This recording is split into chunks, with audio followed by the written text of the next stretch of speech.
So here we are for the last panel, how policymakers in Europe can lead the way in cultural accessibility. And maybe we should give a few seconds thought on who policymakers are, because quite often we tend to think policymakers, politicians. And it's not just about politicians. All of us are policymakers. Policies are built, sometimes top-down, sometimes bottom-up. And this is one of the issues we're going to address today. Who influences whom and how, what is actually needed for change to happen. And we have quite a diverse panel, specifically because we're all policymakers. On my right, Magnus Jörgel. He's head of unit at Skåne Region Cultural Administration. Then Aristide Rontini, he was already presented. Then Simpson, head of equalities, diversity and inclusion in Creative Scotland. Then Georg Häusler, director of culture, creativity and sport at the European Commission. Marie Lesour from On the Move, director of On the Move, and Ben Evans, who was already introduced. Thank you so much for being with us today. We want to address six questions. We have distributed them beforehand among the panelists, and we've asked them to be brief and dynamic. And by dynamic, we mean to the point, and we have very little time. So the idea is that through your dynamic responses, we'll get some more points, some more food for thought, so that we can act upon. So my first question is, what needs to be in place for change to happen? We had an example of the specific Italian case. There might be more cases. I'm sure there are more cases. So this is a question for Aristide, Marie, and Kim. What needs to be there for change to happen? Who would like to go first? Aristide, you're already warmed up. Yeah. I think everything is on place now for change already. Okay. The voices of artists with disability and deaf community are spoken, are loud. So we have heard many times about this today, about discrimination, inequities, and it's a reality. All the budgets in access cost is, and if you don't have it, it's inequity. It's damaging us. Our creativity, our space for creativity, Sorry.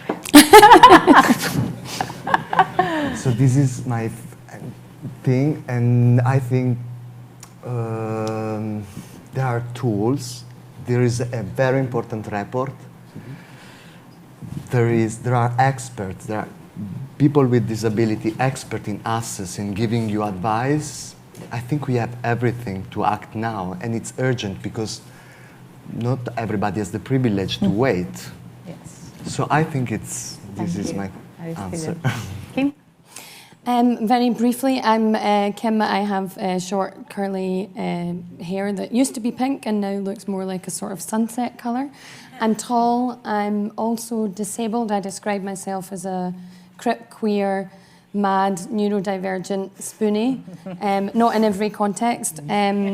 And I think that's important because I've come from the independent sector and now I work for Creative Scotland. So a lot of what I'm talking about today are things that happened before I joined Creative Scotland. And everything I say today has actually also come from my colleague Graham. So just to highlight that allyship with my team, who are non-disabled as well.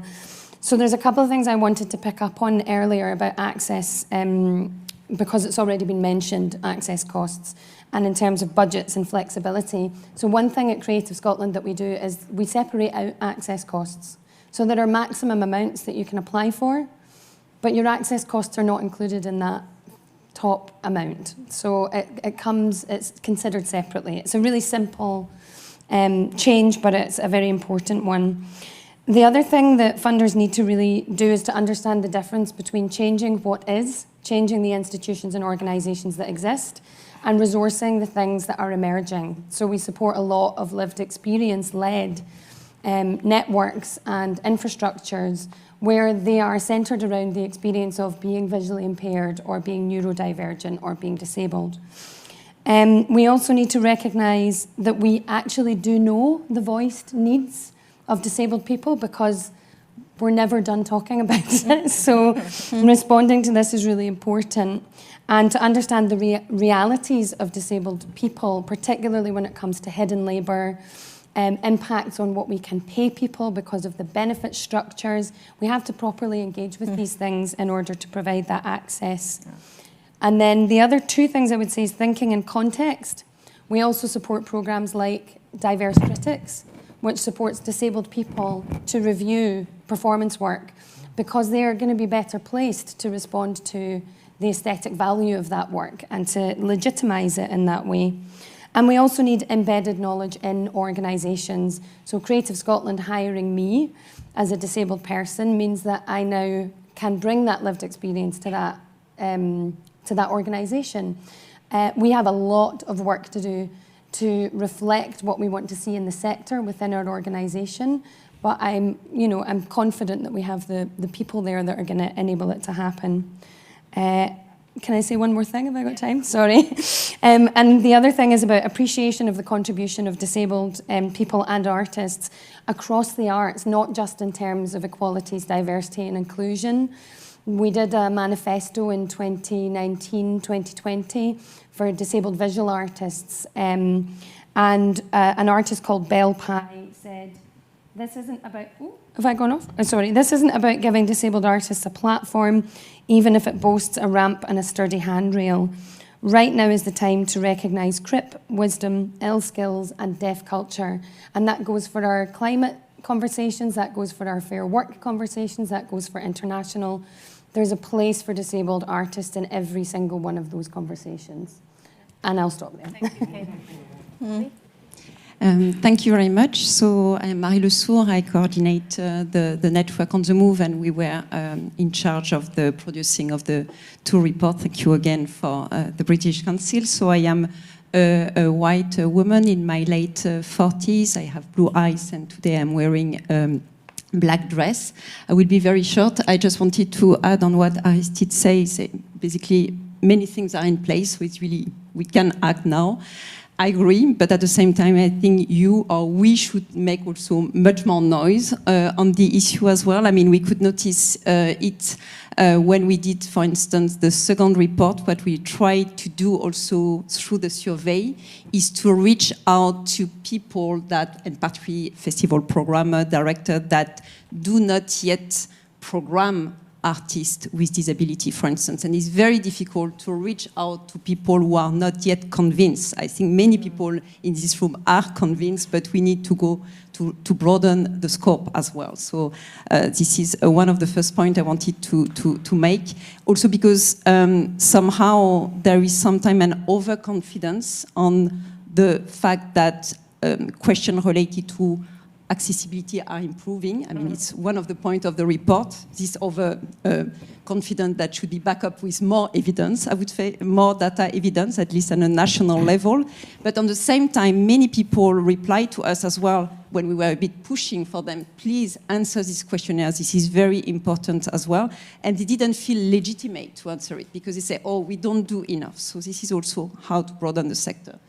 And in reference of the title of this particular session, transforming the cultural ecosystem. So it always strikes me also when I heard Noah and Nadia about the recommendation for artists with disability, deaf artists as well, on how to improve their participation, programmation, support, and so on. In fact, we can really see that it could benefit the whole sector as well when we are talking about transforming the cultural system, the whole value chain from education to production, distribution, documentation as well. So this is also one of the second points.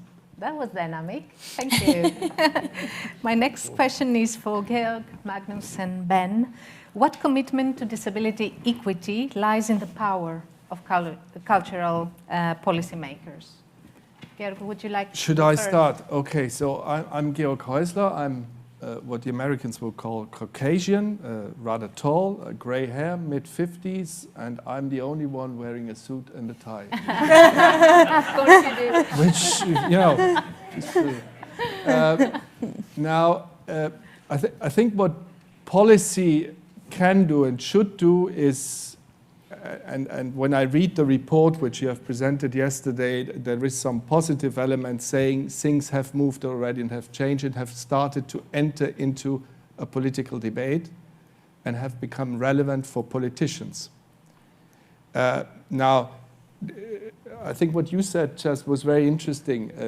We need to talk about it and we need to make noise about it, and you need to be considered to be relevant for politicians, because that's at least my experience with politicians.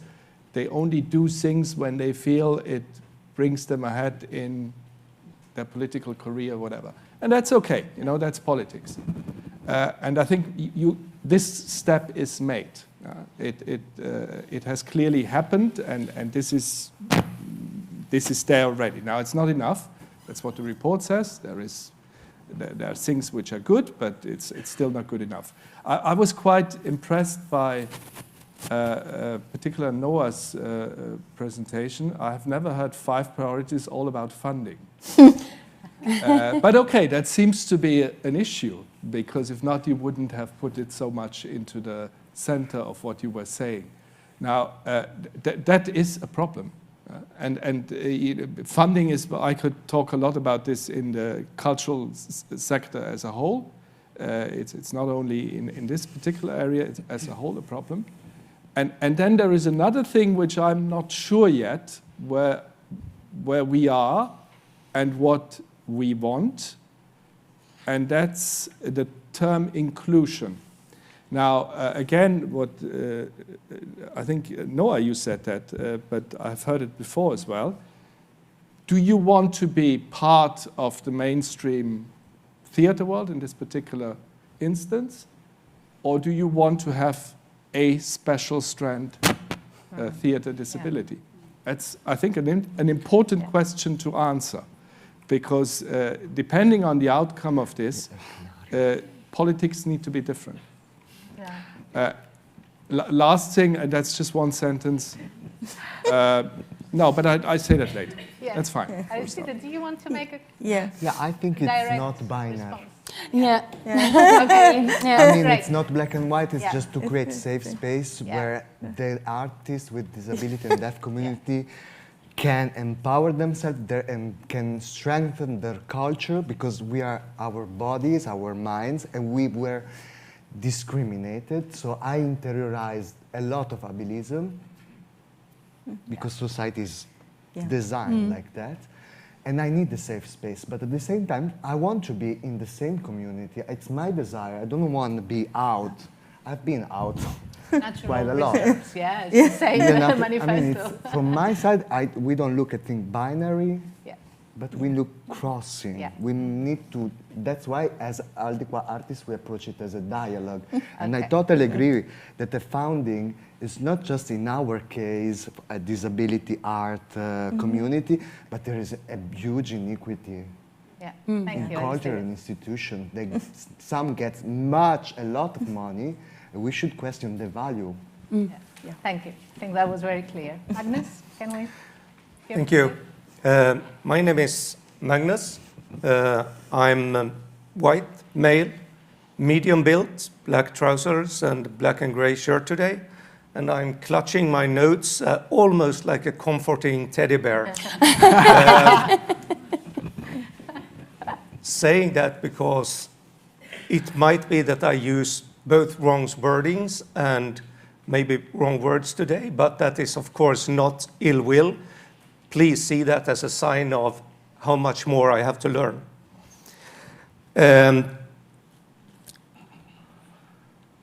Commitment and cultural policymakers. I think that this for me is almost like a black and white issue. There needs to be 100% commitment. And I think that is basically for me because high-level policymakers, politicians, are the ones that can put those issues on the agenda. For example, we need to move where we look upon diversity, inclusion, equity as part of the whole quality discussion. More diversity, more accessibility brings in itself more quality to arts and culture, apart from being, of course, in the same realm of the quality discussion as any other artist and culture form. So that is just one aspect, to move away from percentages, groups, discussions about how much and when, to discussions about quality. I also think that another part where policymakers can make a real difference is to make us all understand that we need a holistic approach on this. Just one example is that it might be that the easy part, and it's not easy, but the easy part, is to talk about the artist and the cultural worker, so to speak. But I think it's really also important to talk about who's in front of the stage, not only the ones who are on the stage, and also, as has been mentioned today, the ones behind the stage. There are like a whole holistic approach to this issue of diversity, accessibility, and equity. And finally, commitment. I also think that high-level civil servants, politicians, have a really huge work to do when it comes to moving the larger institutions. We all know, at least I know, that it's not a given. It's not all large institutions who have their yearly funding. They have hundreds of employees. They have their repertoires made up in advance 2, 3, 4, 5 years. It's not always that they want to change. It's not always that they want to be in the front. And having policymakers telling them that it's not only allowed, it is actually, I need you to move forward on this. So that was just 3 examples of where I think that 100% commitment from policymakers is, to me, imperative. Your teddy bear is working. Ben, what kind of commitment? Well, I would say that, I mean, every commitment is possible, is within the reach of those arts policymakers. And maybe if we talk specifically about officials in funding bodies, I worry a lot about waiting for the good intentions of the arts sector, because good intentions have done nothing for decades. So where are the international examples of where change has happened? And we talked about Scotland today, but that conversation was started in 2003 when a major conference was had and national organisations were brought in by the Arts Council, not in its role as funder, but in its role as policy development. The same happened in 2009 in Arts Council England and the launch of the Creative Case. There was a philosophical case made for arts and disability and arts and diversity, and it was led to say, this is important to us. It's important that the Creative Europe programme now, the new 2.1 billion euro programme, says we have a cross-cutting priority regarding inclusion, including the work of disabled artists. These things are really important. We've seen the example in Italy, but earlier, since 2020, but launched 3 weeks ago, Arts and Culture Norway have launched a major report into the problems and a strategy on what they're going to do to change, and communicating, this is what we want to see, this is our vision. And I think clearly funding is vital, but I think there is a role for leading that conversation. And I think what's interesting is when we looked at Time to Act, the original survey, the overwhelming majority of arts sector wanted the arts funders and ministries of culture to take that role. Yeah. They were asking for that role to be taken. So I think sometimes officials worry about, are we being too political? We don't want to overstretch our mandate. But actually the arts sector is saying, we want guidance, we want to do this, we want guidance, So I think, and it's so great to have Magnus here as, we always have as a poster boy of like excellent practice in Skåne's region. Like what Skåne's region done is amazing. What Scotland has done is amazing. There's a reason they're on the panel today. There's excellent examples. So my next question is, do you think political mandate is needed? And maybe I start with you, Magnus. I need to take up the poster boy reference from you, Bender. I will use that from now on. Yes, definitely a political mandate is needed. And I think that one example why I think it's so important is that for me it is actually rather strange that we put upon artists and art professionals to do the lobbying. It is actually not me in person, but me in terms of high-level officials to do the lobbying. I need the help, the guidance, the knowledge of art professionals and artists, but that is one of my jobs. What I'm paid for to do is lobbying, actually explaining and guiding politicians to make informed and better the right decisions. So I think that is where the political mandate lies, is for me to be able to do my job. I also want to say that the political mandate is absolutely crucial and essential, and the political mandate in Skåne, for one example, is what made us brave enough to actually produce our 4-year cultural plan, where diversity, equity and accessibility are specifically named as points of work, but also the overall theme of the cultural plans are to work in a better way with those issues. And also, finally, I mean, the political mandate in the end is political leadership. And me personally, I think that we will go too slow or maybe even in the wrong direction without political leadership, or at least high-level policy work or leadership. So I think that the leadership combined with the political mandate is imperative for what we're trying to do. Thank you. Kim, same question. Yeah, I would add to a lot of that to say the political mandate is really the thing that helps us to prioritize. You know, there's always lots of conflicting, sometimes contradictory, sometimes, you know, compatible things that we could be spending money on at Creative Scotland. And if it's a part of a political mandate, it really helps us to break through the sort of blocks and resistance around this area of work. But it is not the only thing that matters. The other things, I guess, are... In Scotland, we have some very specific strategy and policy areas, such as a national BSL plan.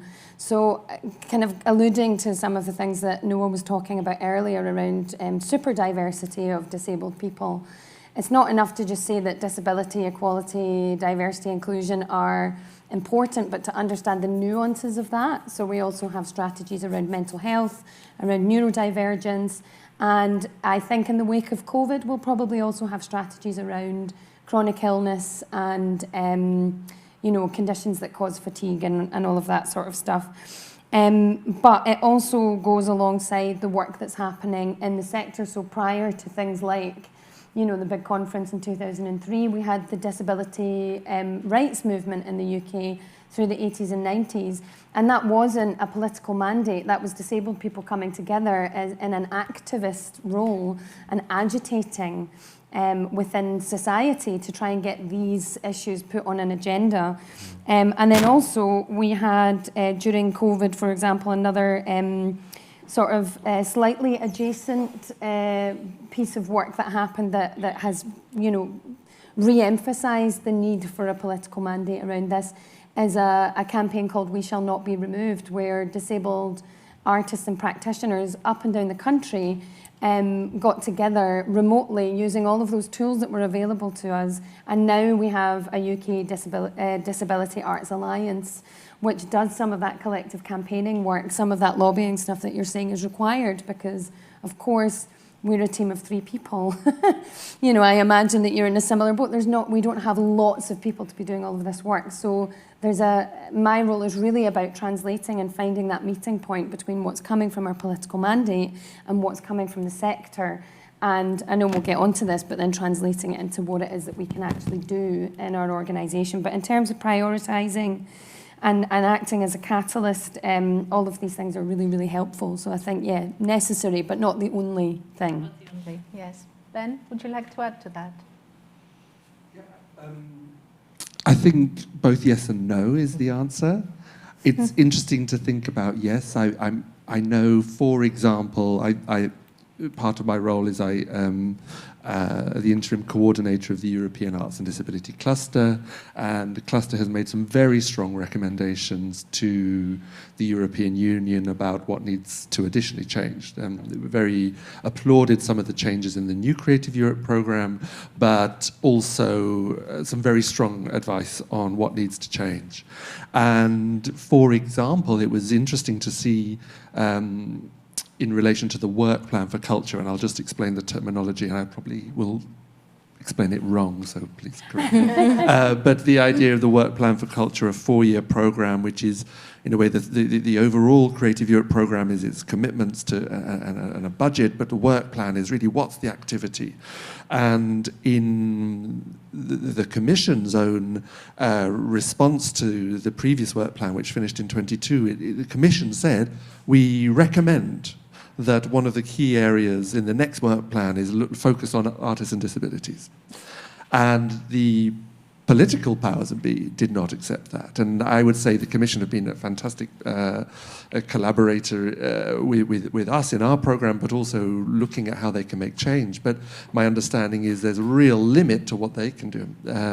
And certainly in some of the things that we were suggesting, in order to, there is no knowledge of the number of disabled audiences across Europe. There is no wider knowledge. So we've been doing some research that has been excellent, but it's on a small scale. That needs to be done, but without that political mandate.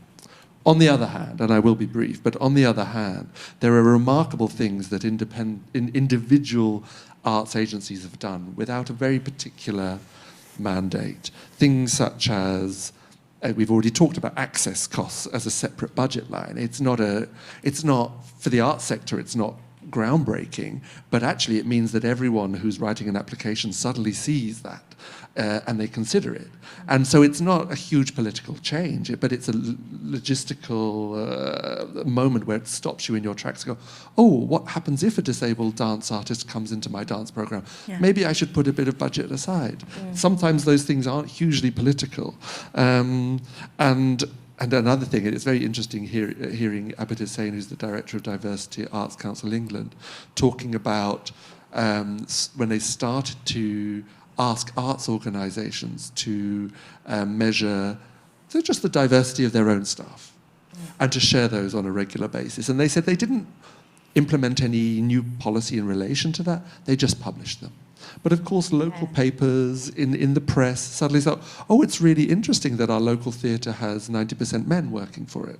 That becomes political. Yeah. But just publishing the figures, oh, it's interesting that not a single disabled person works in that theatre of 200 people. That becomes political. So those are things that can be done by officials without necessarily a political mandate. So big change needs political mandate, but it shouldn't stop officials from taking steps which are possible. Yes. Thank you. So my next question is for Kim and Magnus, and I know Kim is not completely comfortable with the way it is expressed, so please feel free to adapt it. How can the intentions of politicians at local, national or European level be converted by officials and funding agencies into actions? It's interesting because I did struggle with this question. I've been thinking about it all week, and we had some meetings before coming today where I've been asking this question about, what is our role as officials to interpret this, to apply it in our context. And I think there's a few things that have come up that are probably useful to mention. So at Creative Scotland, we have our strategic priorities, one of which is equalities, diversity and inclusion. We also have environment, fair work and international. But then within that, we have equalities outcomes. So everyone in the organisation should know what it is that we are moving towards, and everyone that we support should know what we're moving towards. And they look at different aspects of where we need to do better. So broadly speaking, they're about how funding is distributed, who decides how funding is distributed, so who's actually informing those decisions, What we know in terms of the research and the knowledge aspect of our work, in terms of gathering evidence and understanding impact, and then finally the one I touched on earlier, which is Creative Scotland should be diverse at every level of the organisation. So there's no, that's a really important one, I think, and probably the one that I feel most strongly about, because when I was working independently, I could always tell when there wasn't somebody disabled working at the organisation, because you had to explain so many more things. So I think there's something about translating it into organisational strategy, understanding how the corporate picture looks from the outside and from the inside, and how that kind of manifests. But then there's also some things around using, being... I want to be careful how I say this, because I think, I'm learning how to be unofficial. And, my natural instinct is to want to be creative with what we have. And I do believe there is a place for creativity in policy and being really sort of, dynamic, to borrow your word, in how we approach and interpret these things. So we've done things like, as well as the sort of the structure of our funds that Nadia touched on earlier, that they exist over 2 years, that will fund development and research. We also have a fund that is probably going to be time limited, called Create Inclusion, because even with all of these efforts to make our funding resilient and responsive to different needs, there are very persistent barriers that have got nothing to do with accessing funding, but more about accessing training, accessing opportunities, having the time and space to explore your practice as a disabled person even earlier than the sorts of stages that Claire is working at.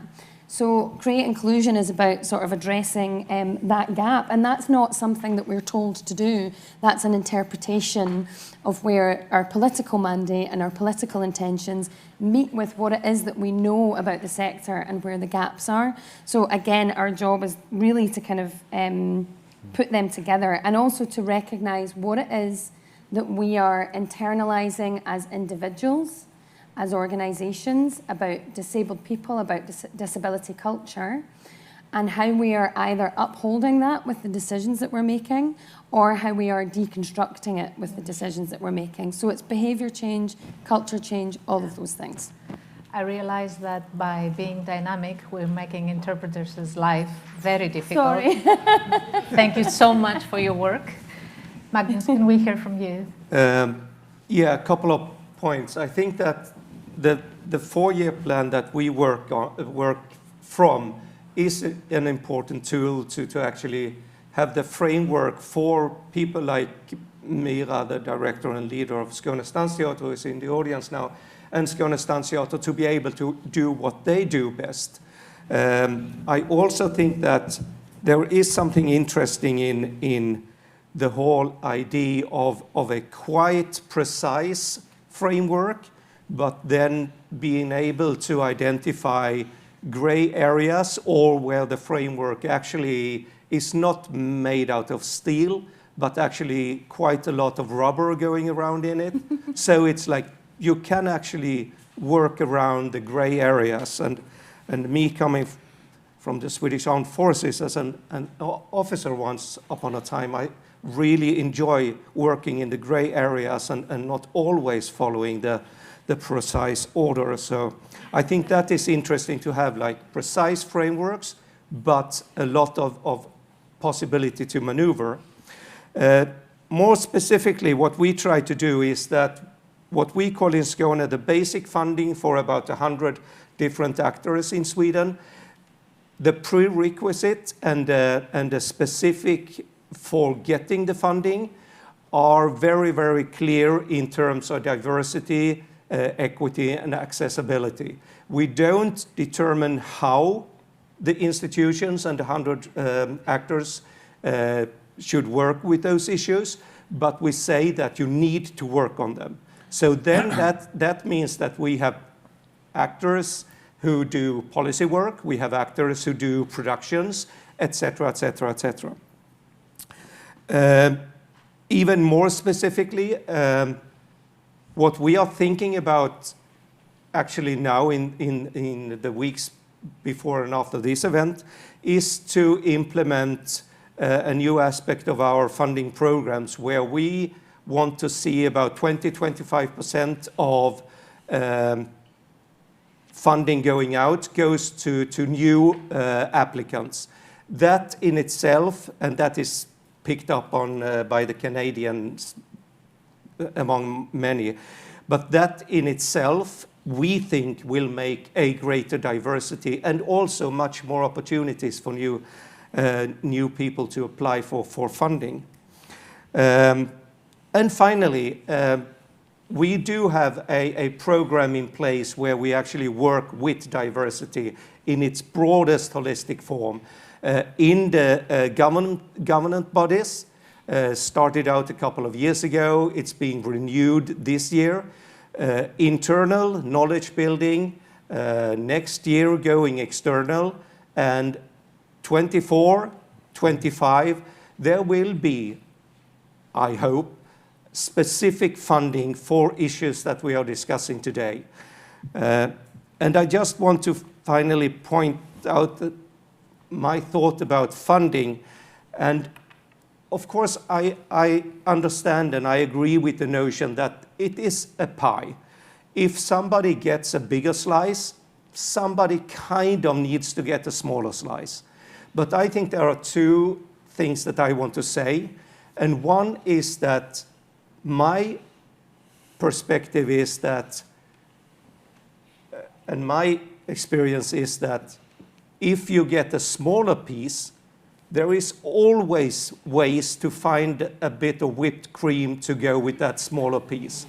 So that is one aspect of it. But I don't really agree with the idea that it is a pie. I argue with my team members and many others that it is really time for us to see if we shouldn't start to make Swedish cinnamon buns.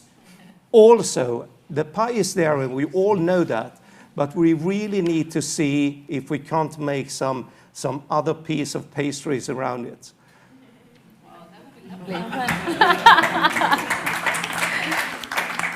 Thank you. So this came up a bit before. I'm now formally asking the question, when should policymakers follow the lead of the cultural sector and when should they take the initiative? Can we start with you, Georg? Probably also, if you call a binary question, I don't think there's an answer to that. Policymakers should listen to whoever has a request. I think this is, and I think policy has made, particularly here in Brussels, a lot of progress the last years in policy making, in actually including the stakeholders in the process to elaborate proposals.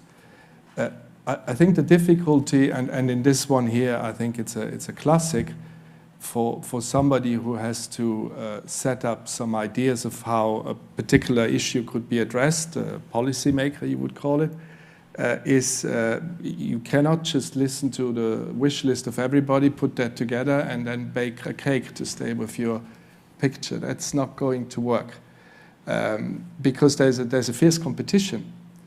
And particularly in the cultural sector, we have, I mean, I spent my week in different issues. Yesterday I was having a hearing on sexual harassment in cultural creative sector, the role of women in the cultural sector. That's a complete disaster. We could have a long debate about that. And so on and so forth. Literature, complete problems for the artists. People who create music, disastrous situation for the artists. So what I try to say is the whole cultural sector is a sector which is undernourished in terms of funding, clearly. And there are various reasons, because one of the reasons being it's not a business sector as such, so you know there's something else to it. So you need, and I think there's a general understanding here, at least in Europe there is, you need public funding. You need taxpayers' money for that. And then you have this pot of taxpayers' money, say we have a little bit, The national governments have much more, and the regional governments have a lot of money as well. And then they need to decide what I'm going to do with this euro now. How do I going to split it? Give it all to Kim, or do I give it to Tom, or do I give it to you? And everybody has a very convincing case, I can tell you. Everybody has a very convincing case. And I think that's the kind of dilemma you are in when you try to be fair and objective and try to listen, like today, to people what griefs they have and what difficulties they have. But I can tell you it's an awful difficult issue. Now, Aristide, you were saying before something, this thing gets too much money, we should get more. I tend to agree with you on certain, cultural kind of traditional, old-fashioned culture tends to get much more money than new and innovative stuff. I would also probably argue with you, not argue with you, but I would also put in the table that we tend to finance a lot of some economic sectors and probably could use a little bit more money in culture. And here again, we kind of need to mainstream culture to make sure that culture is not just about some funny performances, but it is really important to society as a whole, and it's really a driving element of what Europe is about. So you need to spend money on it. It's as important as building a street. Yeah. And I think there we are still have a little bit of an uphill battle still to fight. Thank you, Georg. Marie, Aristide, would you like to add to this? And then we'll have the concluding question. Yes. On this question, it works, yes. Yeah. On this question of wish list, I mean, indeed there is a key challenge here, but maybe also there is a way to see it on who can answer to this wish list and at which level of competency as well, what can be done at the European level and national level as well. So I guess you agree also on this question on how policymakers should follow also the voices of what can be said. And I think the Italian example is a very interesting example. And we have to see also now in a long-term perspective as well, and the role of the network as well to bring this voice. But I guess sometimes also they should take the initiative to delve deeper in some of the issue, and here I would say also at a national level. We got a lot of questions within only 2 days in relation with the second report, Time to Act, 2 years on the level of budget allocation of what would be to cover access requirement. And this, I am sorry, this kind of study cannot answer, I mean, at a European level, considering the scope of the action and also the limited time frame we have, it's not possible to answer that kind of question. But what we would like to provide is more the appetite or the fact that some at the level of some country there would be like further study in assessing the budget requirement for accessibility issue, for instance. So here it's more on how the initiative could be taken at the national level to delve better in some issue, to better understand the ecosystem and to better answer the needs in specific context. The word that stayed with me was appetite, and then fries and Swedish dinner. Really? Would you like to add something to this? I feel that it's very complex. Okay. Also, Thank but you. I just want to say something which is not maybe adding or not. What I perceive is the cultural sector is sometimes focused so much in result producing things more than process. That might be a suggestion, maybe to reduce the standards of performativity in the sector, because then you can allow processes and all these issues maybe can be discussed because there is space and a time to breathe. Yeah. That's it. Thank you. Ben, would you like? Yeah, I just wanted to come in because I acknowledge the challenges that are faced, but I do have concerns about the idea of positioning different pressure against each other, like sort of competing with each other. Because actually, I think a lot of the key questions of our time at the moment, like health and well-being, gender equality, how to have a family and work in the arts, disability, sustainability, how to use digital tools, they're actually all related. You know, I, with my chronic fatigue, during COVID, I watched productions that I can't get out to productions at 8 o'clock or 9 o'clock, and I was watching productions because they were online. So the digital future of the arts is something that relates to disability. Sustainability, models where artists can exchange whilst they're in their own homes, and we're doing international exchanges.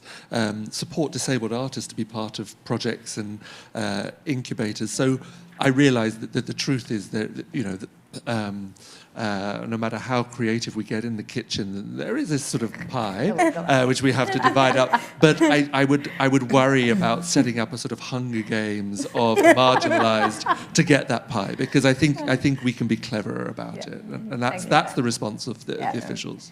So Is there one time last, for me to add something to please, that really quickly? Just dynamically. Because I've just come in and really gone through that process of we have a limited budget, we have a number of different equalities, diversity and inclusion at Creative Scotland spans disability, global majority and ethnic minority communities, gender, the whole spectrum. And I really do think that we need to move away from the idea of rights and more towards social justice. Like, who has historically been more excluded and more frozen out of these like accessibility to funds, recourse to funds, and also what do we need to centre in order to serve the far more of those diversities than we currently are, because at the moment we are centering a particular way of creating performance and theatre. So I think there's a reorientation thing and there's a justice thing that's not the same as rights. It's distinct from that. Yeah, thank you. One last question for Aristide and Marie, and let's try. You didn't remember that. You got scared now. We'll be brief and we'll try to conclude. So the last question is, how can artists and professionals successfully contribute to change in the cultural sector? One idea, Aristide. How can artists contribute to change? Able artists and, or in general? You. Me. I agree that we should. I'll make it. We should make us louder and connect through Europe, and also being a bit more intersectional.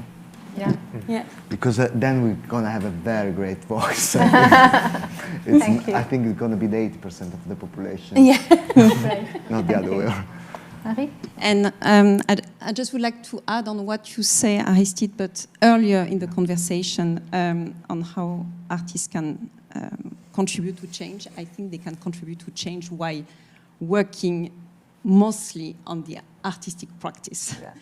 And less, I mean, advocacy is important, but I mean, what we saw yesterday, the different artistic works, so this is one of the most, you know, powerful message that we can have. And I'm sorry, Maria, when we were preparing this session, we say, oh, since the time is limited, we should not repeat what was said before, but I will repeat it. Artists and cultural professionals, particularly the independent one, need to be paid when they are part of conversation, when they are part of working group process in order to build collectively the policies of tomorrow or the policies of now. This is really important. I will be a bit direct when saying, like, we need to stop this free pick up the brain, which often happen. And this is so when I say you don't need to advocate, of course, you all need to be part of the conversation, but independent artists, this is time for you, and sometimes people just don't realize. So we need also to, as a network, let's say coordinator, when people ask me for recommendation for people, I often have the tendency to say, I'm sorry, I will just ask the question, will they be paid, will they be compensated, and so on. Yeah. And in fact, I should not feel obliged to ask this question because it should be natural. So this is really something, and it's at all level of competency, this should be taken into consideration. Yeah. Thank you so much, Marie. This was our final question. Thank you all so much, Ben, Marie, Georg, Kim, Aristide, and Magnus.